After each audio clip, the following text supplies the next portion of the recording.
아브라함 시리즈 12번째 시간. 우리 제목 한번 같이 읽어볼까요? 아브라함 도대체 언제쯤 변화될래? 네, 아브라함을 향한 질문이지만 사실은 오늘 저와 여러분을 향한 어떤 질문이죠. 한국을 빛낸 100명의 위인들이라는 노래 여러분 초등학교 때 다 배우셨죠?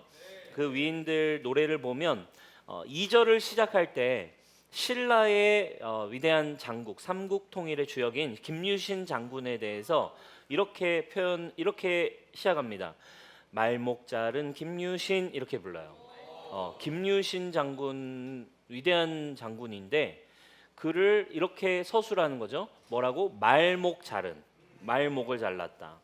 아니 말목을 자른 게 얼마나 위대한 업적이길래 이름 앞에 말목자른이라고 수식어를 붙였을까? 이 김유신이라고 하는 장군은 원래 신라의 귀족 집안의 아들로 태어납니다. 그래서 화랑으로 활약하기도 하고 미래 신라를 일으킬 촉망받는 인물이었어요. 근데 열심히 잘 가다가 이 김유신 장군이 그만 술집의 절세미인 천관이라는 여인에게 빠져버렸어요. 그래가지고 정신을 못 차렸습니다. 정신을 못 차리다가 부모님한테 딱 걸리고 이제 부모님한테 완전 대판 깨진 거죠. 응? 네가 지금 제정신이냐? 나라를 일으킬 너가 지금 이렇게 여자에 빠져서 술집에 빠져서 왜 이렇게 인생을 허송세월을 하냐? 막 이렇게 완전 깨지고 이제 회개를 합니다. 그래서 내가 이렇게 방황할 때가 아니지 하고서 이 천관 그 여인을 끊기로 이별하기로 더 이상 그 술집에 가지 않아야지 하고 결단을 하는 거죠. 근데 어느 날 또 이 김유신 장군이 술에 좀 취했어요. 이제 뭐 그리움을 못 이겼던지 아니면 뭐 어쨌든 술에 취해가지고 말 위에서 잠이 든 거예요. 말 위에서 잠이 들었는데 이제 말이 자율주행으로 이제 알아서 어느 곳에 가가지고 말이 이제 파킹을 딱 했어요. 그리고 말이 파킹을 딱 하면 이제 멈추잖아요. 그럼 사람이 자다가도 이렇게 멈추면 깨잖아요. 다 왔어? 하고서 술에 취해가지고 다 왔구나 하고서 딱 봤는데 알고 보니 여기가 집이 아니라 천관의 술집에 온 거예요. 얼마나 매일같이 그 천관의 술집으로 말을 타고 갔으면, 그것도 밤에 날마다 그 말을 타고 천관의 술집을 얼마나 매일 갔으면 마치 말이 내비게이션을 등록해 놓은 것처럼 자율주행으로 알아서 천관 집으로 데리고 간 거예요. 그러니까 갑자기 딱 깨보니까 천관 집 앞에 자기를 데리고 온 이 상황을 보고 나서 김유신이 화가 난 거예요. 그러면서 아니 이놈의 말이 주인의 뜻을 거슬러? 이러면서 칼을 뽑아서 말목을 잘라버려요. 그래서 말목 자른 김유신. 좀 여러분 어이가 없죠, 그렇죠? 좀 어이없는 거예요. 이게 뭐 잘한 짓이라고. 근데 도대체 여러분 지금 누가 잘못한 겁니까? 그렇죠? 말이 정말 잘못한 거예요, 그죠? 말이 잘못한 게 아니죠. 지가 매일같이 그러면 안 되는 걸 알면서도 매일 밤마다 얼마나 많이 찾아갔으면 그 말이 그 옛날에 뭐도 없는데 그 말이 동네의 길을 알아서 자연스럽게 얼마나 자주 갔으면 이 말이 교육이 됐겠어요. 그러니까 타자마자 그 밤 시간에 익숙한 곳으로 말은 아마 주인을 위해 움직였던 거죠. 애꿎은 말만 죽임을 당했어요. 자기가 끊지 못해서 매일 가던 거였는데 그렇게 자기를 데리고 간 말을 죽여버렸다 이거예요. 여러분 이처럼 사람이 삶이 변화된다는 건 쉽지 않아요.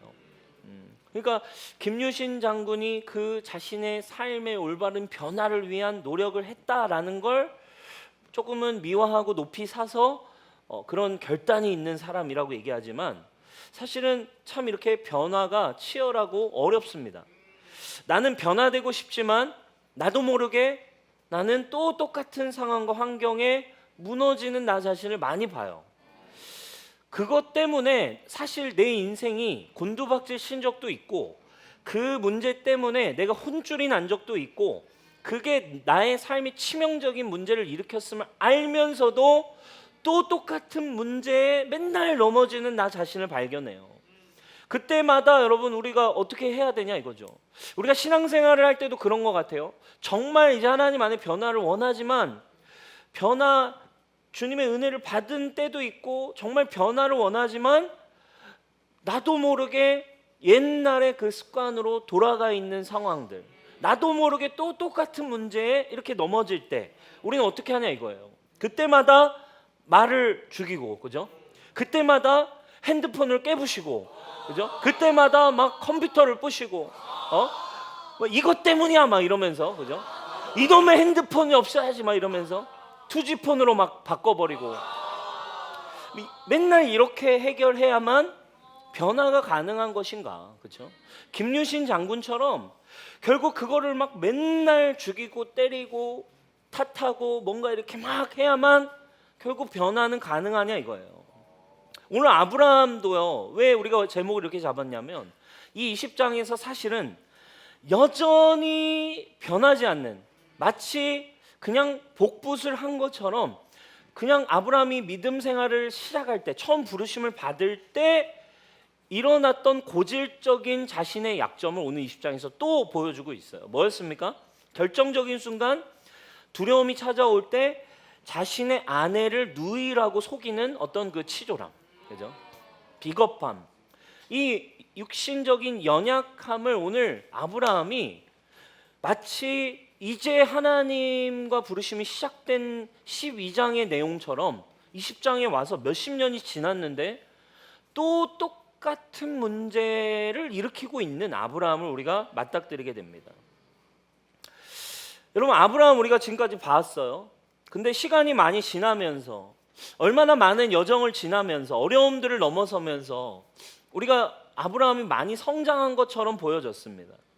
우리 17장에서 보면 이제 새로운 이름도 받았어요. 아브람에서 아브라함, 열국의 압이라는 이름도 받았고, 그리고 하나님의 약속으로 할례도 막 행하고, 그리고 또 어땠어요? 여러분, 이제 막 하나님의 천사의 막 방문을 받고, 이제 하나님의 나라에 막 동참하는 듯, 아 주여 어떻게 죄인을 심판하려 하십니까? 통촉하십시오 막 이러면서 하나님의 막 그 도시를 향한 중보 사역에도 참여하고, 도시의 멸망을 막 안타까운 마음으로 바라보며 중보자로 있기도 했어요. 그러니까 이 정도면 이제 아브라함이 이제 뭔가 성숙해지고, 이제 인격이 많이 성장해서 이제 변화되었을 법한데, 오늘 20장은 너무나 소름 끼치게도 지나온 많은 변화의 시간들이 무색할 정도로 초창기 아브라함이 했던 똑같은 연약함을 반복하고 있는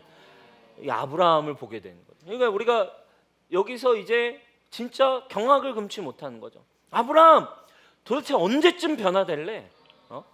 언제까지 이럴 거야? 여러분, 이 지점에서 사실은 많은 크리스천들이, 많은 성도들은 이 지점에서 회의감에 빠지는 것 같아요. 어떤 지점입니까? 아니 그렇게 오랜 시간 어렵게 신앙생활했고, 아니 그렇게 변화를 추구하며 훈련도 받고, 아니 그렇게 많은 것들을 네가 추구해 왔는데, 이거 뭐야? 결국 너 옛날이랑 똑같잖아. 너 지금 몇 년 동안 막 훈련 받는다고 한 거 아니었어? 야 너 지난번에 정훈아 너 그때 간증한 거 아니었어? 근데 몇 주 뒤에 몇 달 간증했는데 너 막 그렇게 결단했는데 뭐 똑같잖아. 이 지점, 그죠? 옛날이랑 똑같잖아. 많은 사람들이요 이런 고민에 빠져요. 야 저 사람 막 사역도 한다고 하고, 야 보니까 그때 보니까 막 앞에서 찬양도 하고 막 리더도 하는 것 같은데, 사실은 가까이서 보니까 변한 게 아무것도 없는 것 같아. 결정적인 순간에 옛날의 모습이 그대로 그냥 나오잖아. 아니 그래서 사역하고 뭐 훈련 받는다고 하더니 옛날이랑 다를 바가 뭐야. 그러니까 여러분, 교회 안에서도 그래서 의견이 이제 분분해집니다.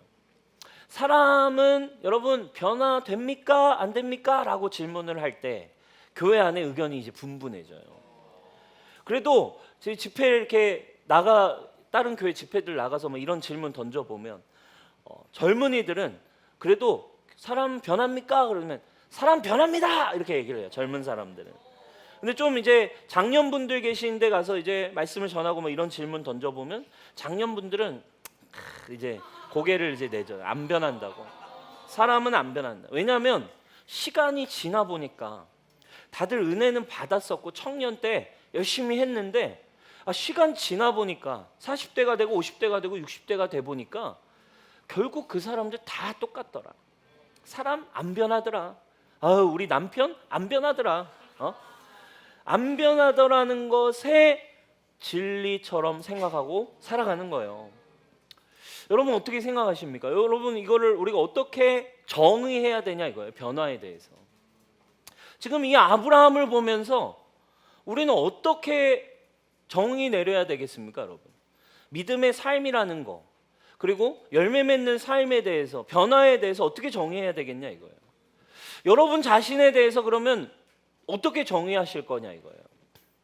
성경적인 복음적인 관점이 필요해요. 변화에 대한. 성경이 얘기하는 변화에 대한 관점은 바로 이거예요. 한번 띄워주세요. 우리 같이 한번 읽어볼게요. 시작. 변화는 100% 불가능하다. 그러나 변화는 100% 가능하다. 네. 결국에 두 개 다 된다는 얘기죠. 100% 변화는 불가능합니다. 그러나 변화는 100% 가능합니다. 이게 성경이 이야기하고 있는 변화에 대한 정의예요. 무슨 말이냐? 이게 무슨 말이냐면, 자, 내 인격, 내 인간, 내 육신으로, 아담의 후손으로, 그리고 내 부모의 자녀로, 육신으로, 인격으로 계속 살면, 그게 나라고 믿으면 그 사람은 100% 아무리 시간이 지나도, 아무리 신앙의 연수가 오래됐어도, 아무리 어떤 훈련을 받았어도 나로 사는 사람, 아담의 후손으로, 내 엄마의 자식으로, 그냥 육신으로 사는 나는 100% 변화가 불가능해요. 그러나 이제 예수 그리스도를 믿고 성령으로 말미암아 내가 거듭난 존재, 다시 태어났습니다, 저는 새로운 피조물이 되었습니다 라고 나는 다시 태어난 존재로 믿고 있는 자. 그래서 이제는 옛사람이 내가 아니라 그리스도 안에서 하나님의 자녀, 인격이 아니라 이제 신격을 가지고 살아갑니다. 나는 새로운 피조물이 되었습니다 라는 믿음 안에 있는 사람은 100% 변화가 가능합니다. 사도 바울도 변하지 않는 자신의 인격, 육신의 문제에 절규했어요. 이건 안 변하는 거예요. 사역의 끝부분에 가서 쓴, 나이가 지긋이 들어서 사역의 후반부에 쓴 로마서에서 사도 바울은 자신의 이 문제를 똑같이 절규합니다. 인격이 변하지 않는, 자신의 뭐 때문에? 육신 때문에. 로마서 7장 21절에 24절입니다. 내가 한 법칙을 깨달았다. 곧 선을 행하기 원하는 내 안에 악이 함께 있는 것이다. 내 속사람, 예수 그리스도와 함께 다시 태어난 새로운 존재가 된 내 속사람은 하나님의 법을 즐거워하고 하나님의 말씀을 따라가고 하나님의 비전과 하나님의 정체성을 따라가고자 하지만 내 지체 속에 다른 법이 내 마음의 법과 싸워 지체 속에 있는 죄의 법으로 나를 사로잡는 것을 보는도다. 오호라, 나는 곤고한 사람이다. 나는 이것 때문에 고민이 많아. 변하지 않는 것 같아. 이 사망의 몸에서 누가 나를 건져내라. 내 안에 속사람, 예수 그리스도 안에서 성령으로 말미암아 다시 태어난 새로운 본성, 새로운 존재는 열국의 압이 맞아요. 믿음으로 태어난 자입니다. 그러나 내 인격으로는, 육신으로는 여전히 언제라도 나는 예전과 똑같은 문제를 일으킬 수 있는 존재라고 하는 거예요. 여러분, 오늘 아브라함을 통해 우리가 직면해야 되는 한 가지가 있습니다. 아브라함도 아무리 시간이 많이 지났어도 그의 인격은 변하지 않았다라는 거예요. 여러분, 이것은 우리에게도 동일합니다. 인간은 전적 부패한 존재예요. 우리의 인성, 우리의 육신은 변하지 않아요. 그러나 중요한 한 가지가 있습니다. 그가 하나님의 뜻을 성취하는 사람이 된 데에는, 믿음의 사람이라고 불리는 데에는 그의 노력에 의한 시간이 지나 찾아온 인격 성숙의 근거가 있지 않아요. 그가 시간을 열심히 투자해서 잘 훈련되어서 하나님의 사람이 된 것이 아니었습니다. 그가 열국의 아비로 불려진 것, 그가 믿음의 사람이 되었다는 것은 한 가지 이유입니다. 형편없었던 사람에서 인격 성숙을 해서 좋은 성품을 가졌다는 뜻이 아니에요. 오직 한 가지입니다. 하나님의 말씀을 믿는 믿음과 전적인 하나님의 은혜로 그런 신분과 그런 권세와 그런 하나님의 축복을 누리는 자가 되었다라는 거예요. 사랑하는 여러분, 변화는 내 노력으로 절대 오지 않습니다. 우리 육신은 주님 오시는 그날까지 전적 부패했어요. 그래서 언제라도 내가 육신의 나를 내어주게 될 때, 아무리 하나님 안에 하나님이 주신 은혜가 있다 할지라도 언제라도 우리는 넘어질 수 있는 존재, 언제라도 옛날로 회귀될 수 있는 존재. 그래서 여러분, 사람을 보고 실망할 필요 없습니다. 오직 우리는 교회 안에서 우리가 바라보는 건 사람의 어떠한 노력과 사람의 잘됨이 아니에요. 그 안에 계신 예수 그리스도의 능력을 의지하는 거예요. 아멘입니까? 저도 마찬가지입니다. 저도 똑같습니다. 언제라도 넘어질 수 있는 존재입니다. 그러나 우리가 우리의 인격으로 가능한 것이 아니라 우리 안에 계신 예수 그리스도로 말미암아 여러분, 우리 모두가 여러분 믿음으로 변화를 향해 걸어가는 저와 여러분 되길 축원합니다. 그러면 우리의 변화는 그 믿음 안에 언제 가능하고, 오늘 말씀을 통해 몇 가지가 계시되어 있어요. 첫 번째, 진리를 말하시는 진리의 영을 따라가는 삶을 추구해야 되는 것입니다. 창세기 20장 3절 말씀입니다. 우리 같이 한번 읽어볼게요. 시작. 그 밤에 하나님이 아비멜렉에게 현몽하시고 그에게 이르시되 내가 데려간 이 여인으로 말미암아 내가 죽으리니 그는 남편이 있는 여자임이라. 아브라함의 인격은, 아브라함은 자신의 연약함과 두려움 앞에 또 거짓말을 했어요. 어쩔 수 없는 자신의 그 본성을 따라서 거짓말을 해버립니다. 그리고 또 넘어집니다. 그런데 그날 밤 어떤 일이 일어납니까? 하나님이 아비멜렉에게 직접 나타나셔서 아브라함이 했던 거짓이 아니라 진실, 진리를 말씀해 주세요. 그리고 아브라함은 거짓을 추구하고 거짓을 따라갔지만 하나님의 영이 직접 나타나셔서 진리를 말해줘요. 진실. 그 사람은 누이가 아니야, 아내야. 진리를 말해주는 거죠. 그리고 하나님의 그 은혜로 말미암아, 아브라함은 연약함을 가지고 있었지만 하나님의 은혜로 이 문제가 해결되는 장면을 오늘 20장이 보여준다 이거예요. 여러분, 중요한 인사이트예요. 아브라함은 거짓을 말했어요. 아브라함은 거짓을 따라갔어요. 그러나 하나님이 오셔서 진리를 말해주셨어요. 거짓을 추구했지만 하나님의 영이 진리로 상황을 바꿔주셨어요. 여러분, 우리는 언제나, 우리 육신은, 나는 계속 눈앞의 상황, 눈앞의 감정, 눈앞의 거짓말들을 쫓아서 따라갑니다. 그리고 그것이 나라고 믿어요. 그러나 우리 안에 이제 누구를 보낸대요? 하나님이 오늘 아비멜렉에 직접 나타나신 것처럼 이제 이런 비슷한 패턴을 오늘 아브라함 믿음의 후손이 된 우리에게도 동일하게 주시기로 약속하신 거예요. 이제 누구? 그 하나님의 영을 너희 각 사람 안에 두시겠다. 그분은 뭐 하시는 분이시길래? 그분은 진리의 영이시라.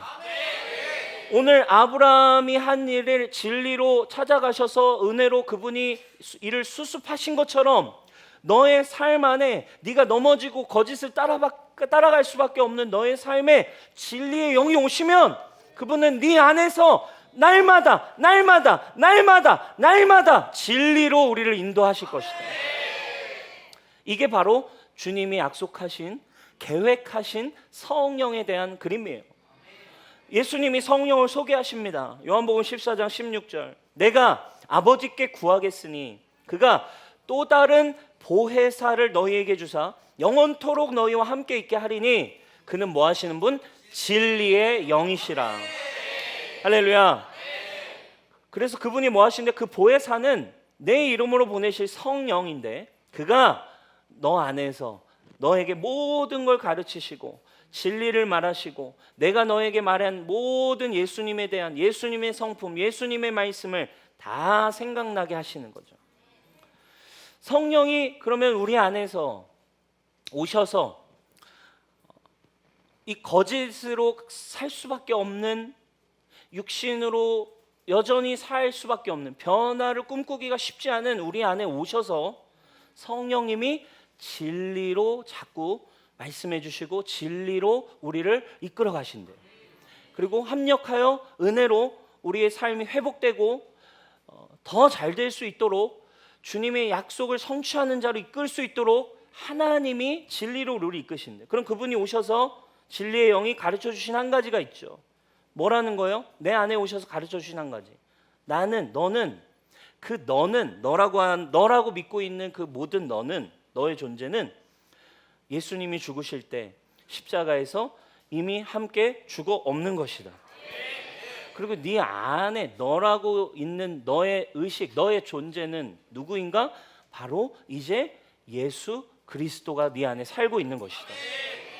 네 경험, 네 과거, 네 상황, 네가 가지고 있는 상식, 네가 정말 어린 시절부터 30세, 40세 이르기까지 경험했던 세상의 패턴, 세상의 지혜, 이 모든 것이 너는 너라고 믿고 있지만 거짓이야. 그리스도 안에 너는 이미 죽었어. 너를 움직이는 건 오직 말씀이야. 너의 존재는 그리스도야. 너는 말씀이 너라고 믿고 있니? 그죠? 아브라함의 상황도 똑같았어요. 저는 99세예요. 이미 생리가 끝났어요. 저의 아내는. 물리적으로, 상황적으로, 과학적으로, 제 경험적으로, 세상의 지식적으로 아기를 갖는 건 불가능입니다. 불가능이라고요. 뭘 좀 아시나요? 근데 하나님이 얘기하는 거야. 그게 너 아니야. 너는 내년에 자식을 갖게 될 거야. 이 말씀이 너야, 아브라함. 너는 열국의 아비야, 아브라함. 아브라함도 똑같아. 믿음이라는 건 뭐인 거예요? 아브라함이 99세에 불임으로 아기를 가질 수 없는 현실이 나인가? 그것으로 계속 실패하는 그 감정이 나인가? 안 되고 짜증나고 어렵다라고 느끼고 있는 게 나인가? 진리의 영이신 진리의 영인 성령님이 여러분 안에서 하시고자 하는 일은 한 가지예요. 더 잘 살아라, 더 열심히 해라, 더 기도해라, 더 노력해라가 아니에요. 주님은 우리를 은혜로 이끌시기 위해 한 가지의 진리, 참된 진실을 말해주고 계세요. 그 너는, 너라고 생각하고 있는 아담의 후손인 너는 그리스도와 함께 이미 죽었어. 네 안에 계신 분이 예수님인 걸 믿니? 여러분, 얼마나 이게 기쁜 소식이에요. 나는 지금 죽을 것 같은데 이미 죽었다라고 하니까 얼마나 여러분 기뻐요. 죽겠어요, 너무 힘들어요, 죽을 것 같아요 라고 하는데 이미 죽었는 거야. 얼마나 기뻐요. 이게 진짜 자유가 오는 거예요. 여러분, 복음을 들으면 들을수록 자유가 와. 그러니까 아브라함은 육신으로, 자기 두려움으로, 또 인격으로, 고질적인 자신의 그 연약함 앞에 또 거짓을 따라갔지만 하나님이 꿈에 오셔서 진리로 바꿔주세요. 그렇죠? 그리고 하나님의 방법, 하나님 진리로, 은혜로 상황을 풀어주십니다. 거짓을 이야기한 아브라함을 대신하여 하나님이 진리로 말씀하시고 진리로 상황을 풀어가신다 이거예요. 여러분에게 이 은혜가 있기를 축원합니다. 진리로 인도하신 하나님을 따라서 가기 시작할 때 그분의 은혜 안에서 상황과 환경과 모든 재정과 모든 영역이 합력하여 선을 이루어가는 성령의 인도함을 받으라 이거예요. 여러분, 우리 교회에서 일어나는 변화, 그렇죠? 간증, 또 우리의 삶의 어떤 이야기, 라이프 클래스를 통해 일어나서 나 하나님 만났다 뭐 얘기하는 이런 거, 그렇죠? 변화, 뭐 하나님을 경험했어 뭐 이런 거, 사실은 다 이 본질은 한 가지예요. 이 은혜를 받았다라는 것의 본질은 한 가지예요. 누가 이제 내 안에 오신 성령님의 음성, 그 성령님의 음성은 사실 뭘 듣는 거예요? 예수 그리스도, 사실 이 성경 66권을 통해 계시되어 있는 진리의 말씀을 들리는 거예요. 아멘.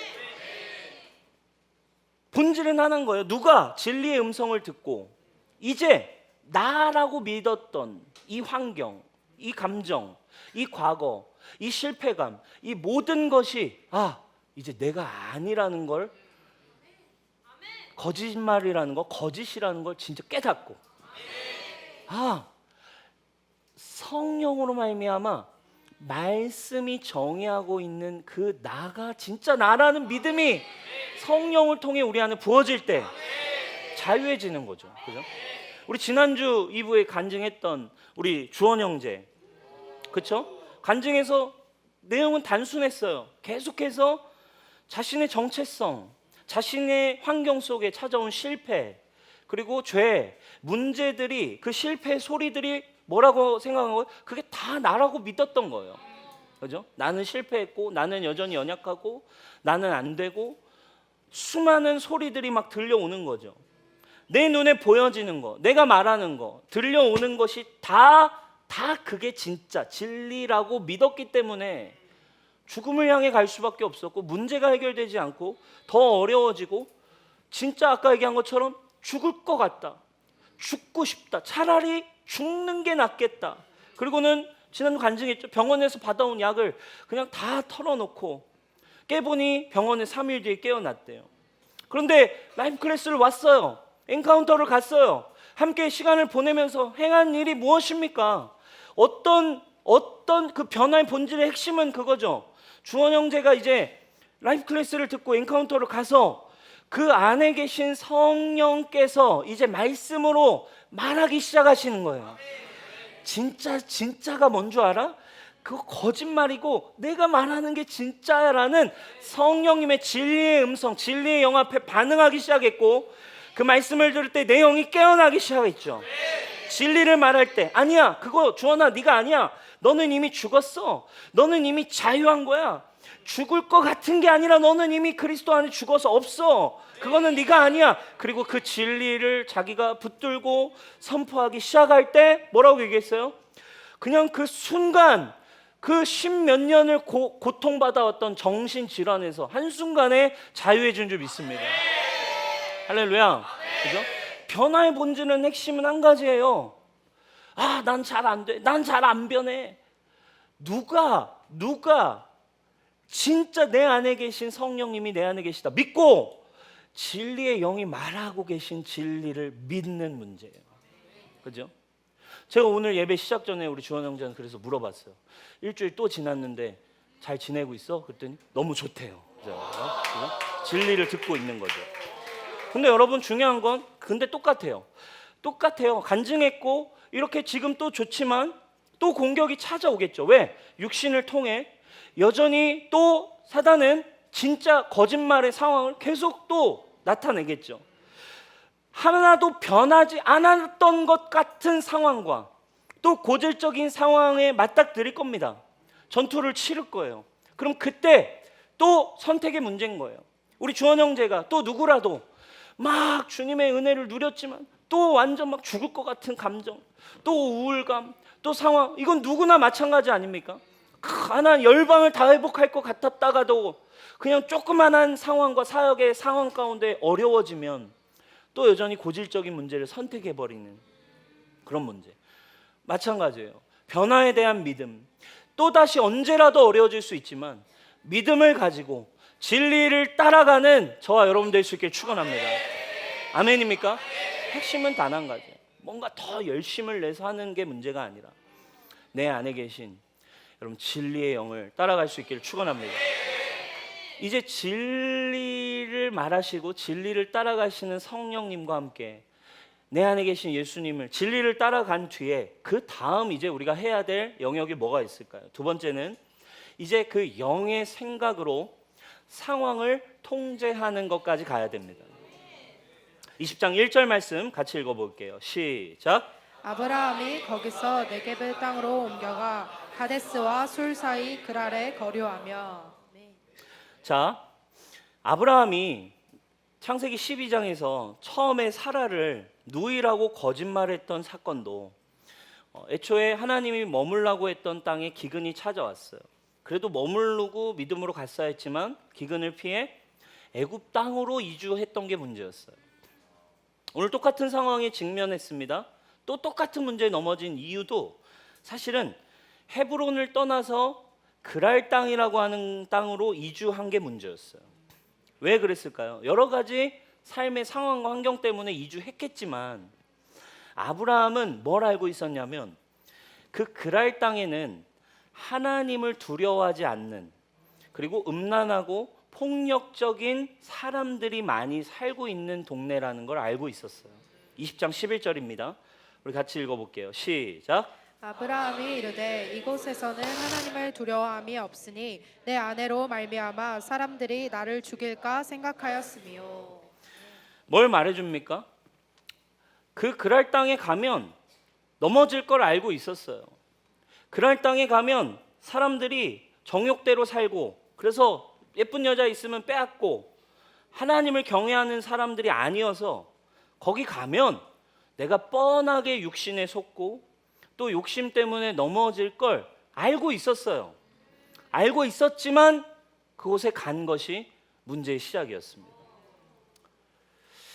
롯의 경우도 똑같았죠. 롯도 여러분 처음에 믿음이 너무 좋았어요.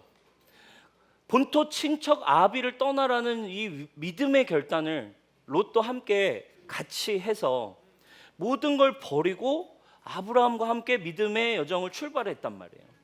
의인이었어요. 믿음을 가진 사람이었어요. 근데 어느 순간 연약함과 어려움과 상황이 여의치 않은 순간이 올 때 롯도 어떻게 했나요? 자신의 욕심이 원하는, 자기 눈에 보기 좋은 소돔과 고모라로 자신의 터전을 가지고 갔습니다. 그리고 롯은 의인이었지만, 하나님을 믿는 믿음을 가지고 있었지만 그 타락한 도시에 있으면서 아브라함과 좀 대조가 되죠. 아브라함은 그 도시를 위해 막 중보하는 자로 서 있는데 그 도시 안에 있던 롯은 오히려 그 도시 안에 있었으면서도 그 도시를 위해 중보하는 삶이 아니라 오히려 도시와 함께 멸망을 지켜봐야 하는, 멸망을 가까스로 피해야 하는 의인의 삶을 살아야 했어요. 그 도시가 무엇이 잘못됐는지도 알았습니다. 그리고 하나님의 천사가 나타났죠. 그리고 경고하고 심판을 예고했습니다. 그리고 기회도 주어졌어요. 원하는 사람들, 네가 구출하고 싶은 사람들 데리고 소돔과 고모라를 빠져나가라. 원하는 만큼 데리고 구원할 수 있었음에도 그는 결과가 어떻게 됐나요? 자기만 간신히 그 죽음의 도시에서 간신히 빠져나왔다 이거예요. 여러분, 그래서 롯을 가리켜서 많은 성경 연구가 신학자들은 뭐라고 롯을, 이 18장 19장에 등장하는 롯의 모습을 이렇게 표현해요. 부끄러운 구원을 받는 세속적 크리스찬. 의인이긴 의인이지만 구원은 받을 수 있는 하나님의 자녀이긴 하지만 그 삶에서, 자신의 육신 속에서 겨우 자신만 가까스로 구원받는 도심 속의 세속적 크리스찬이라고 얘기를 하는 거죠. 여러분, 알고 있었어요. 그곳에 가면 넘어질 거라는 걸 알고 있었어요. 그럼에도 그곳을 허용하는 거예요. 여러분, 우리가 이제 진리를 따라 산다는 건요, 변화의 시작은 진리를 따라 살 때 맨날 주님이 진리를 말하니까, 내 안에 계신 성령님이 정죄함 없다, 진리로 날마다 나를 정죄함 없다라고 얘기하지만 이게 안 누려지는 이유는 뭔지 아세요, 여러분? 그거 알아. 그 진리의 영이 내 안에 계신 것도 믿어. 근데 자기 안에 변화에 대한 의지와 변화에 대한 시도가 일어나지 않고 있기 때문이에요. 여러분, 이 진리를 따라 산다는 건 맨날 죄에 넘어져도 돼. 어차피 주님이 너를 의롭다고 하실 거야. 주님이 진리로 너를 언제나 정죄함 없어. 의인이니까 맞아요. 주님은 이렇게 날마다 말씀하십니다. 그런데 이게 목적이 아니라는 거예요. 이게 전부가 아니라는 거죠. 이렇게 가다 보면 여러분 그 과정에서 언젠가는 어려움이 찾아오는 거죠. 그죠? 맨날 반복되는 연약함, 맨날 변하지 않는 육신의 삶. 그런데 주님을 바라보면 진리의 영은 언제나 정죄함 없다. 이거 알아요. 그런데 그게 어느 순간 이제 삶의 변화를 향한 어떤 변화의 실제가 나에게 없다 보니까 자꾸 이제 이것마저도 정죄가 찾아오기 시작해요. 이 포지션도 흔들리기 시작하고 결국에 마음속엔 또 착각이 일어나는 거죠. 그냥 정신 승리만 하는 게 그런 복음일까? 그냥 계속 정신적 승리만 하는 게 그냥 이게 복음인가? 이런 생각을 하는 거죠. 그러나 여러분, 그냥 정신 승리만을 주는 게 복음이 아니죠.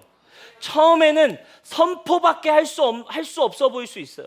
선포만 하는 게 전부인 것처럼 보일 수 있지만 또 정신 승리라고 거짓 메시지가 들려오겠지만 사실 이 복음의 목적은, 이 진리는, 우리 안에 계신 성령님은 이제 우리의 전 존재를 그분 안에 두시고 우리의 전 존재를 열매 맺는 삶으로 변화하는 존재로 우리를 만드셨다라는 거예요. 그 능력을 가지고 있으면 믿으시기 바라요. 이 진리의 말씀이 그냥 영에만 머무는 게 아니라 우리의 마음과 우리의 육신까지 다 스며들어서 온전한 구원을 이루는 데까지, 완전한 성령의 열매를 맺는 데까지, 전 존재의 열매 맺는 삶까지 복음은 일하시는 분이시다. 아멘입니까? 그래서 이제 우리는 여러분 진리의 영을 따라서 날마다 진리 안에서, 자유함 안에서 내 안에 사시는 분이 예수님이라는 믿음을 따라, 이 영의 생각을 따라 뭘 해야 되는 거예요? 나의 상황을 통제할 수 있는 지혜와 순종이 필요한 거예요. 죄의 본성이 다시 튀어나오게끔 하는 시간과 상황과 감정과 그 장소와 그곳을 내가 이제 진리의 영이신 예수님과 함께 가는 거예요. 변화되지 않는데, 여전히 변화되지 않는 육신의 자신의 시간과 패턴 속에 자신을 둔다는 거, 변화를 꿈꿀 수 없어요, 여러분. 진리의 영이 일하실 수 있는, 진리의 영이 더 믿어지게 만드는 상황과 환경으로 나를 가지고 가는 순종의 상황을 통제하는 힘을 통해 삶이 이제 진리로 변화가 일어난다는 거예요. 아멘입니까?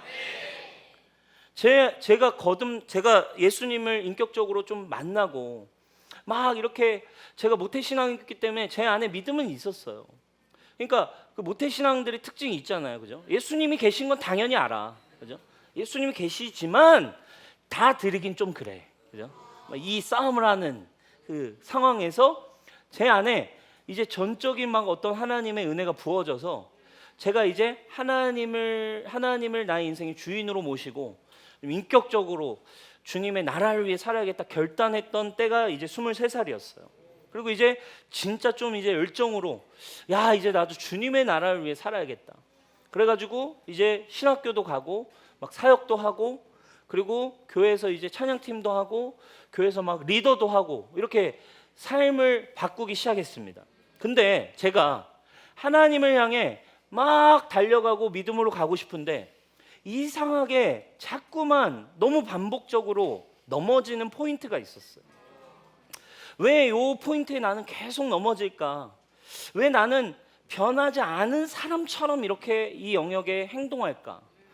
이 포인트가 뭐였냐? 바로 음악과 영상 매체였어요. 여러분, 음악은 아시죠? 기억이 저장되어 있잖아요, 그죠? 음악에는 기억들이 저장되어 있는 거예요. 근데 제가 이 주님을 듣고 변화됐지만 저의 이 MP3였죠, 당시에. 이제 MP3는 변화되지 않았던 거죠. 그래서 이 MP3 음악 파일에는 예전부터 제가 방황하고 막 세상에서 놀고 먹고 막 그렇게 음란하게 막 그냥 세상의 문화 속에 그냥 같이 살며 지낼 때 듣던 음악이 같이 있는 거죠. 그러니까 제가 주님 안에서 막 이제 변화돼서 막 사역도 하고 하는데 이제 음악을 꽂고 가면은 딱 처음에 찬양이 나오다가 랜덤으로 딱 틀면 갑자기 이렇게 약간 끈적끈적한 음악이 막 나오고, 막 멜랑콜리한 음악, 우울하고 막 이런 처지는 막 약간 흐느적대는 음악 막 이런 거 있잖아요. 이렇게 그죠? 내 육신이 막 살아나는 그죠? 그런 음악들이 막 들려오니까 옛날에 막 그 막 놀 때 들던 술집에서 듣던 그리고 옛날에 막 썸 타던 그 자매와 같이 막 듣던 막 그런 막 사연이 담겨 있는 막 그런 노래들이 막 같이 흘러나오니까 제가 지금 분명 주님을 위해 다시 믿음으로 열국의 아비와 같이 살고 싶은데 그게 제 마음에 막 들려오는 순간 어떻게 되는 거예요? 제 육신의 본성을 부활시켜 버리는 거죠. 그리고 그 감정에 그리고 그 상황에 그 과거에 그 육신의 정욕에 그냥 여전히 머무르고 싶어하는 저를 발견하게 됐어요. 너무 이질적인 거예요. 막 끈적끈적하고 막 세상에 막 그런 인간적이고 멋진 그 인간적 세상적인 육신의 추억이 담긴 노래를 듣다가 갑자기 불을 내려주소서 이런 어떤 이 이질감 속에 너무 힘든 거죠. 그리고 제가 내가 이렇게 계속 요 패턴에서는 진리의 영이신 성령님의 음성과 변화를 향해 갈 수가 없겠다라고 판단이 내려졌어요. 그리고 제가 예전에 듣던 세상적인 그 음악을 다 지워버렸어요. 이건 여러분 절대적인 얘기 아니라 제 경험을 얘기하는 거예요. 진리의 영을 따라가던 저의 이야기를 하는 겁니다. 예전에 듣던 음악을 다 지워버려요. 음악을 하지 않는다는 얘기가 아니에요. 음악이 잘못됐다는 얘기가 아니에요. 어떤 메시지와 어떤 걸 추구하는 삶의 상황을 통제할 수 있는가의 문제라는 거예요. 그래서 제가 예전에 듣던 음악을 지웠어요. 그리고 언제나 랜덤으로 mp3를 틀어도 언제나 제가 이 이어폰을 귀에 꽂아도 언제라도 진리가 동기화될 수 있는 예배의 음악들이 나오기 시작하는 거죠. 효과는 아주 강력했습니다, 여러분. 효과는 아주 강력했어요. 많은 생각과 많은 삶에 이게 맞나? 이게 진리인가? 이런 삶도 괜찮았지. 이 육신의 정욕도 꽤 괜찮지. 이런 것도 추구하면 꽤나 재미있지. 이런 수많은 생각, 이런 수많은 유혹의 생각에 굳이 내어주지 않아도 되는 에너지를 절약하고 주님이 말씀하신 말씀만이 나이고 주님의 언약이 내 안에 성취될 것이며 하나님이 말씀하신 존재만이 나라고 믿을 수 있는 믿음의 시간을 쓸 수 있는 에너지의 절약이 일어난 거죠. 율법적인 방법이 아니었는가 생각할 수 있지만 사실은 돌아보면 이런 패턴이었던 거예요. 진리의 영의 음성을 따라가고 그 진리의 영과 함께 성령님과 함께 내 상황을 말씀, 진리를 따라갈 수 있는 상황으로 바꾸는 거예요. 여러분이 계속적으로 진리가 되지 못하게 만들고 있는 패턴이 무엇입니까? 어떤 자리입니까? 혼자 있는 집에 있는 시간입니까? 누군가는 그게 영상이 될 수 있겠고 누군가는 그냥 그게 어떤 OTT 그냥 어떤 매체가 될 수도 있고 나도 모르게 주님이 있지만 나도 모르게 변화가 되지 않게 만들어버리는 육신의 동기화가 일어나게 만드는 패턴을 사랑하는 여러분 믿음으로 바꿔볼 수 있는 변화를 향해 성령님과 함께 순종하며 변화를 향해 갈 수 있는 여러분이 되기를 주님의 이름으로 축복합니다. 아멘. 그 믿음의 시간, 그 청년의 때에 믿음으로 하나님과 동행하는 그 시간을 절약했기 때문에 여러분 오늘 이 뉴스홈교회 남빈 목사가 서 있을 수 있었고 또 다른 영혼들을 섬길 수 있는 사람으로 하나님이 준비시킨 것이죠. 변화가 일어나기 시작했기 때문입니다. 사랑하는 여러분, 변화가 일어나야 합니다. 여러분들의 말에 변화가 일어나야 합니다. 여러분들의 말에 성령이 말씀과 여러분들의 말과 행동이 일치될 수 있습니다. 우리의 결단이나 노력이 아니라 우리 안에 계신 예수 그리스도로 말미암아. 결론입니다. 오늘 말씀 조금은 이해하기 어려워요. 인간적인 시선으로는 이해가 어렵습니다.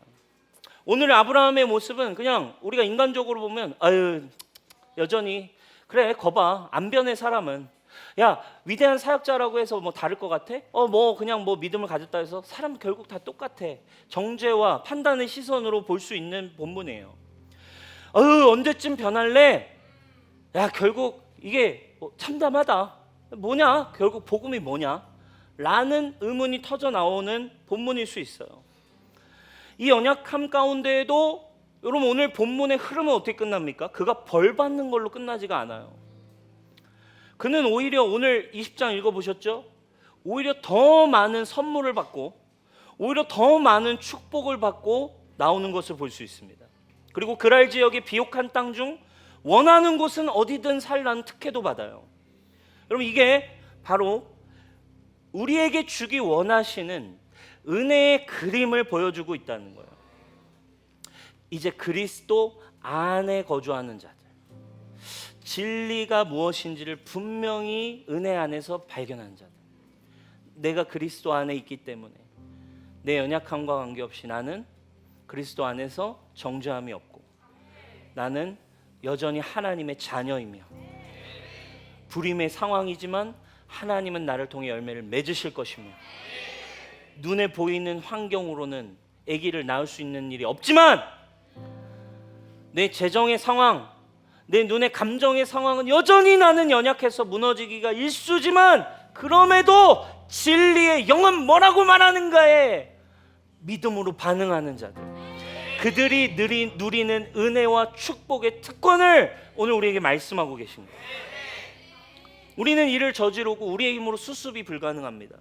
그러나 그리스도 안으로 들어가면 하나님은 모든 것을 은혜로 바꾸시고 선하게 인도하십니다.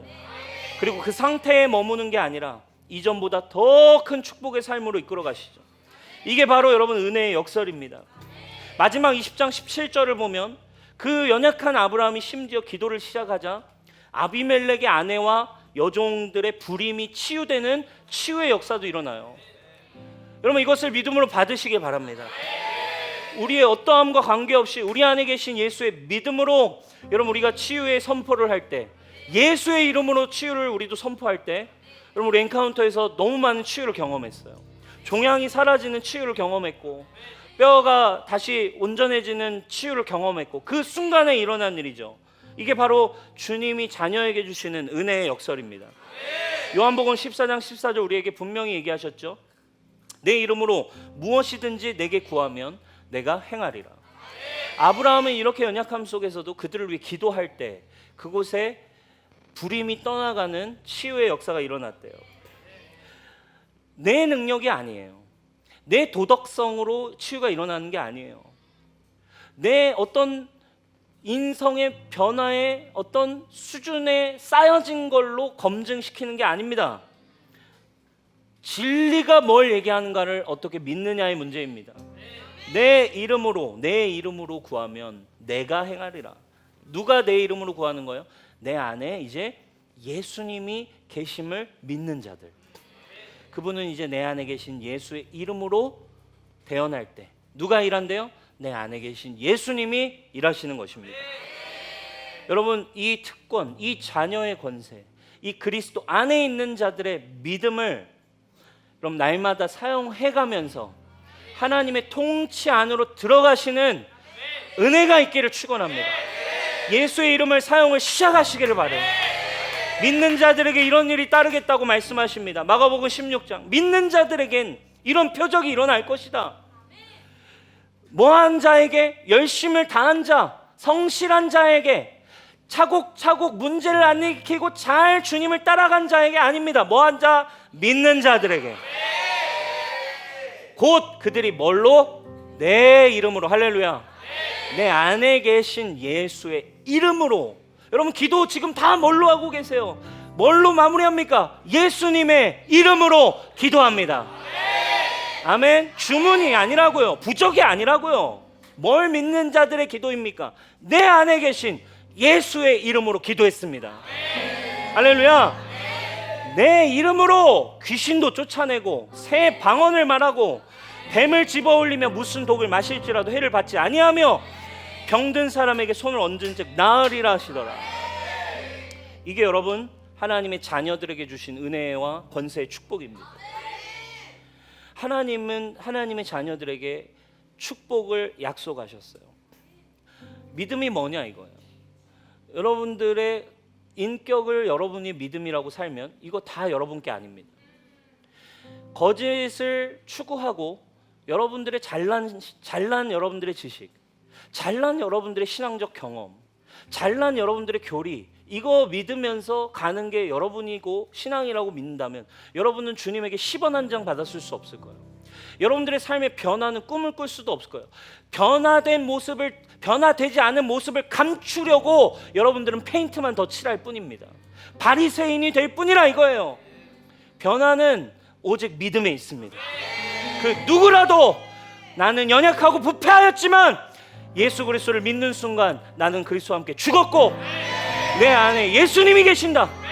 이제 이 이름으로 구할 때 주님은 치유도 주시고 회복도 주시고 변화도 주시고 내 주변도 바꾸시는 하나님의 나라가 임하는, 자녀의 권세를 누리는, 연약함이 커질수록 주님의 축복과 은혜를 향해 더 들어갈 수 있는 그 환경을 만들어낼 수 있는 여러분 되시길 축원합니다. 변화를 꿈꾸면서 여러분 여전히 여러분들의 삶의 자리, 육신의 자리 그대로 있나요? 여러분 거짓말입니다. 사랑하는 여러분, 기도를 시작하십시오. 셀과 함께 하십시오. 믿음의 사람들과 시간을 보내셔야 해요. 그 믿음의 일들이 우리에게 시작될 때 변화는 쉽게 일어날 것입니다. 우리 자리에 일어나겠습니다.